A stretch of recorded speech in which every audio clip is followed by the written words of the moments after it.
The story of a man from Halested and his Kansas connection to the first NASCAR race is so incredible and unlikely, and yet it etched Jim Roper's name in the NASCAR record books. The year is 1949. Large-scale racing has been around for almost 40 years, but the idea of racing cars straight off the showroom floor is relatively new. NASCAR formed in 1947.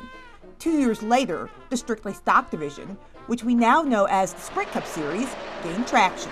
It was fairly soon after World War II, so the American manufacturers hadn't really geared up to full speed.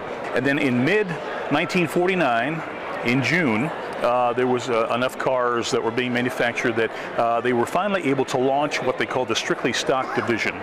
At the same time, a local dirt track racer from Halested is taking the Midwest by storm. Jim was racing in the IMCA series, which was then the equivalent of the NASCAR series. At that time, it was the sanctioning body. And Jim was making extremely good money. How the two came to cross paths is just the beginning of a number of unusual turns in this story. NASCAR historians say Jim Roper learned of the race from the Smiling Jack comic strip. Jim Roper saw that. He said, well, that's a great idea. But Kansas legend tells the story a little differently. Jim wasn't particularly in favor of it because it was a long trip.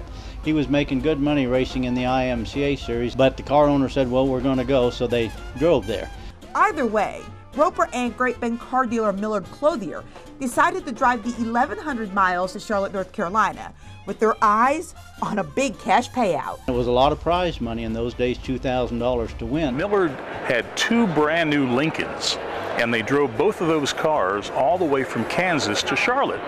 Jim had the one car, and then the second car was given to a fellow named Bill Blair, who was a local hotshot here. In front of a standing room only crowd, Bill Blair put on a show in that Kansas Lincoln, leading 144 laps. But his car overheated and put him out of the race. What happened next? Depends on who you ask. Jim's version was that he actually won the race, and he kept track by having a counter out of a slot machine, and every time he would go underneath the flagman, he would pop that button, and so he knew he won the 200-lap race. But NASCAR had Roper in second to a man named Glenn Dunaway. Until they found that the rear springs had been modified on Glenn Dunaway's car. The car had been running moonshine, actually. So NASCAR disqualified Mr. Dunaway, and Mr. Dunaway was not happy about that. Big Bill, for instance, and Mr. Dunaway had a little fisticuffs, and Big Bill won the fight, pushed the car out of the hangar, and they pulled Jim Roper's car in. At the time, the victory didn't seem like much to Roper. Not many people had heard of NASCAR back then. Although he would keep racing until an accident forced him into retirement in 1955, he only ran one other NASCAR race.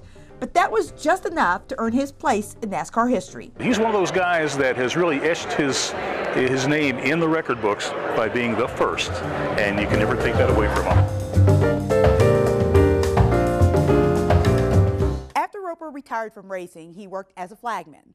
He later moved to Texas and enjoyed horse racing. He died in 2000 at the age of 83. Heather Williams, KWCH 12 Eyewitness Sports.